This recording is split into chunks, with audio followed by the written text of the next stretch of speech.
Donald Trump is viciously retaliating against MAGA Republican Congresswoman Lauren Boebert. You heard that right, Lauren Boebert. He goes from attacking Marjorie Taylor Greene to Lauren Boebert. What do they have in common? They both supported the release of the Epstein Files. They both signed the discharge petition. Now with Lauren Boebert, you'll also recall that before that discharge petition ripened, what did Donald Trump do? He summoned Lauren Boebert to the Oval Office, where he surrounded her with Pam Bondi, Kash Patel, J.D. Vance, and others, and they started screaming at her, "How dare you sign this? We're going to screw you over if you dare allow this discharge petition to ripen. Take your name off Boebert right now, or else." The same way they were harassing and intimidating the other Republican women who signed on, like Marjorie Taylor Greene, and from what we're hearing as well, Nancy Mace was getting it behind the scenes as well. And she's put out statements saying that she's thinking about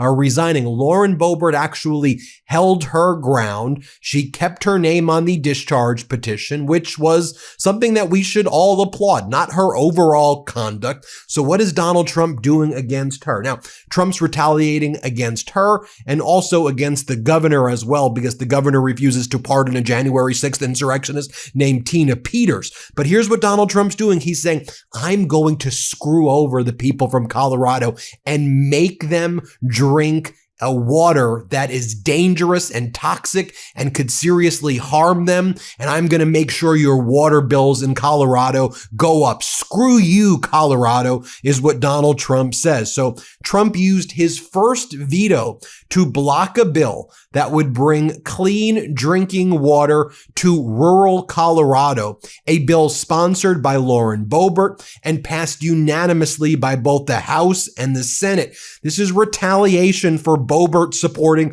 the release of the Epstein Files and Colorado refusing to free a convicted felon currently in state prison for election tampering. Yet again, Donald Trump is engaged in criminal behavior, impeachable behavior, treasonous behavior. He wants to kill the people of Colorado. Now, let me tell you about this act that Lauren Boebert introduced and that Donald Trump just vetoed. Here's how she described it. Today, I introduced the Finish the AVC Act to complete the Arkansas Valley Conduit Project. Southeast Coloradans have been waiting for decades for the completion of the Arkansas Valley Conduit. The Finish the AVC Act will help local governments finally finish this major project. Rural families and businesses need access to clean, sustainable water they can depend on every day. It's time we get the AVC done for Colorado, and I look forward to working with Senator Bennett and another senator there to get this bill through both chambers of Congress. And she did succeed in getting it through, but Donald Trump vetoed it. Now, here's what Lauren Boebert just put out this message.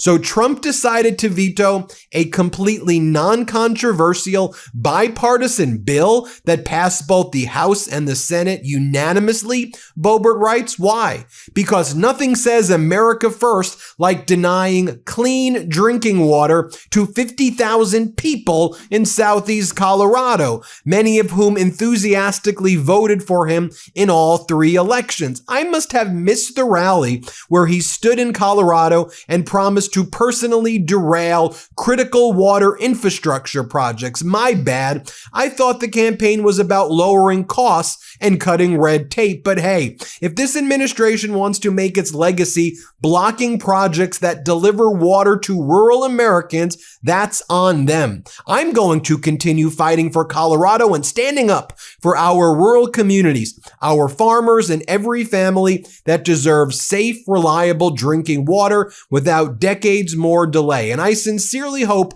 this veto has nothing to do with political retaliation for calling out corruption and demanding accountability. Americans deserve leadership that puts people over politics. This is not the last Southeast Colorado will hear from me on this critical infrastructure project. Now, Donald Trump and the White House are bragging about screwing over the people of Colorado and screwing over Lauren Boebert and the governor there. Here is the official veto proclamation by Donald Trump. Here's what he writes. To the House of Representatives, enough is enough. My administration is committed to preventing American taxpayers from funding expensive and unreliable policies, ending the massive cost of taxpayer handouts and restoring fiscal sanity is vital to economic growth and the fiscal health of the nation. For these reasons, I cannot support the Finish the Arkansas Valley Conduit Act. Therefore, it is my duty to return H.R. 131 to the House of Representatives without my approval. So vetoed. Now, here is Lauren Boebert before she put her name on the discharge petition, where she says, of course we need these files released. Here, play this clip. I think anything anybody wants to see is the list. We want to see the list, period. I don't care what names are on it. I want to see what names are on it and why. And a reminder, this is how it was reported when Donald Trump called in all his top officials at the DOJ to try to shake down Boebert in order to tell Boebert that you better remove your name from the discharge petition or else. Here's how it was reported on CNN. Let's play this clip right here. What one source tells me is that this meeting was planning to include some key figures from the Justice Department. The FBI Director Kash Patel, the Attorney General Pam Bondi, the Deputy Attorney General Todd Blanche, and then one of those Republicans in support of transparency, Republican Representative Lauren Boebert of Colorado. So what might happen at this meeting if Boebert could be swayed in a different direction on wanting transparency here? That is all something that is going to be at issue and that the White House is clearly concerned about, having discussions about it. On top of that, Dana, another thing to remember here is that the Justice Department has tried many different ways to distract from releasing the full Justice Department files. They tried to get grand jury records out there. Blanche talked to Ghislaine Maxwell, a co-conspirator in Florida. When Ghislaine spoke to Todd Blanche, she told him that Trump himself never acted inappropriately, and she never saw anything untoward in any way toward underage girls. Dana?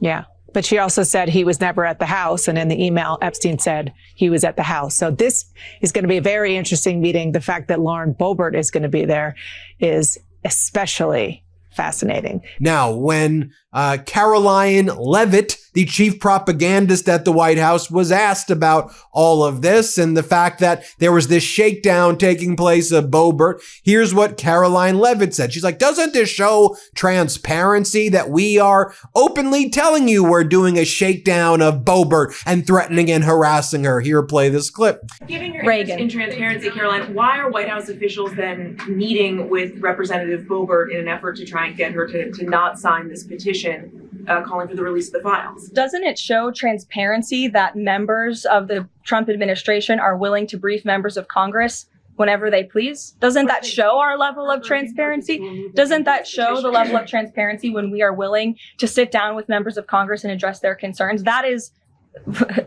that's a defining factor of transparency, having discussions with members of Congress about various issues. And I'm not going to detail conversations that took place in the Situation Room, in the press briefing room.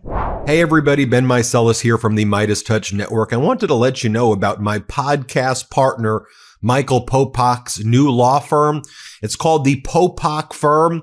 Michael Popak's pursuing his dream of starting his own law firm, really based on the popular demand by all the Meidas Mighty and legal AFers who were approaching Michael Popak with their cases and saying, can you help us? And at that time, Popak was not able to. So he went out on his own. He started the Popak Firm, where he is now handling catastrophic injury cases like car accident cases, trucking cases, malpractice cases, big negligence cases, wrongful death cases. So if you or someone you know have a case like this, the consultation with Popak's firm is free. Give him a call. See if you have a case. It's thepopakfirm.com, thepopakfirm.com, or you can call 877-POPOK-AF, P-O-P-O-K-A-F. So 1-877-POPOK-AF. Give Michael Popak a call. And I'm really proud of you, Popak. Thanks for all the hard work you're putting in.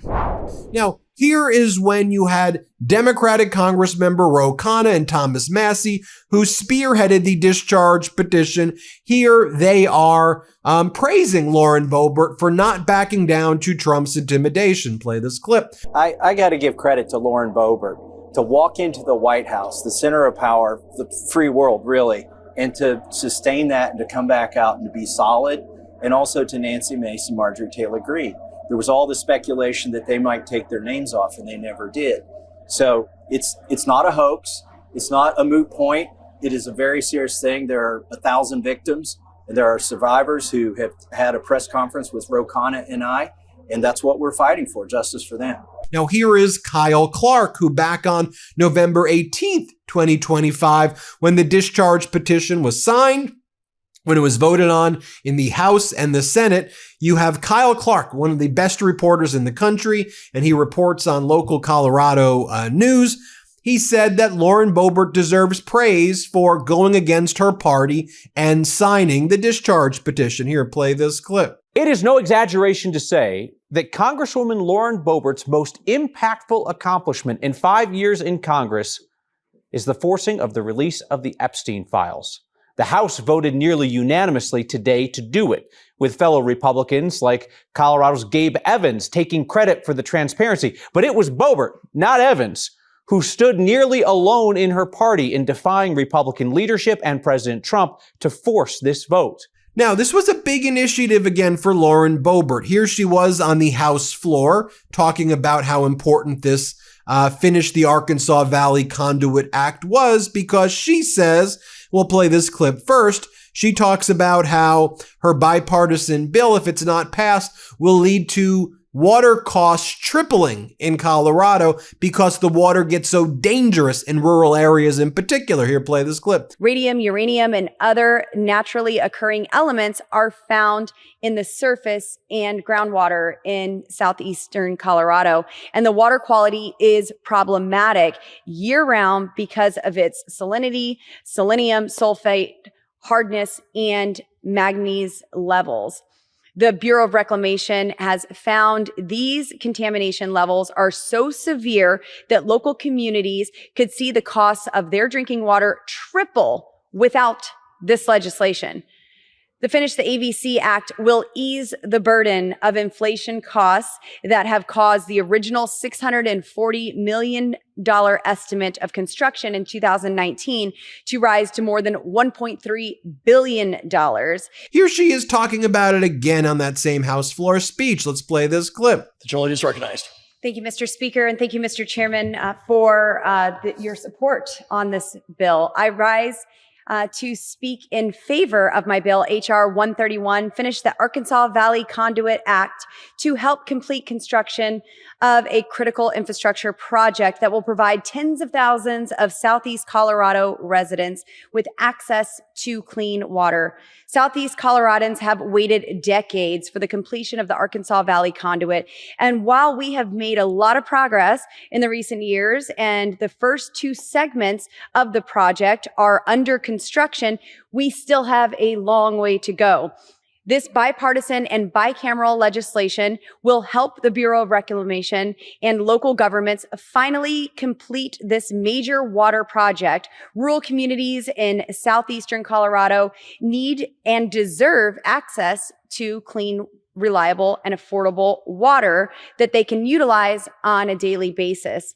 Once completed, the Arkansas Valley Conduit will provide 7,500 acre-feet of water per year to as many as 50,000 Coloradans across 40 different communities in Pueblo, Otero, Bent, Kiowa, Prowers, and Baca counties. Now, here's what Democratic Senator Michael Bennet had to say. Trump just vetoed my Arkansas Valley Conduit bill, passed unanimously to deliver clean, affordable water to Southeast Colorado. This isn't governing. It's a revenge tour. It's unacceptable. I'll keep fighting to get rural Colorado the clean water they deserve. Now, lots of people are asking, can this bill somehow get back to life? Can you put this funding in an omnibus bill? And Kyle Clark says, perhaps you can put it in an omnibus bill, but a lot of the other MAGAs may be thinking, oh, we can't get Donald Trump mad and we don't want to do that. So just screw over Colorado. Now,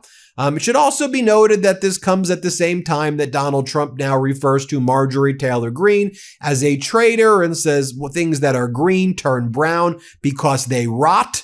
And he describes her as rotten. And you know, she gave that interview with the New York Times that we reported on, where she went scorched earth on Trump for covering up the Epstein files. And Trump said to her, when he was yelling at her and screaming at her for supporting the release of the Epstein files, Trump said, you're going to hurt my friends if this gets released. I can't have my friends get hurt, referring to the other predators that Donald Trump wants to protect as part of this child sex trafficking ring. So, folks, in summation, Donald Trump and the MAGA Republicans are covering up a child sex trafficking ring. Any of the Republicans, no matter how MAGA they are, who supported the release of files to expose the child sex trafficking ring, they're now viewed as subversive persons, and they are being exiled from MAGA because they do the bare minimum in wanting to release the names of people and the files of a child sex trafficking ring. And now Donald Trump is trying to kill the people of Colorado because he wants to cover up a child sex trafficking ring. That right here is the corrupt, criminal, treasonous, traitorous, disgusting, despicable, vile, evil Trump regime. And I come to that opinion at the end based on the evidence presented here too. Let me know what you think. Hit subscribe. Let's get to 6 million subscribers. And thank you so much for watching. Love this video? Support independent media and unlock exclusive content, ad-free videos, and custom emojis by becoming a paid member of our YouTube channel today. You can also gift memberships to others. Let's keep growing together.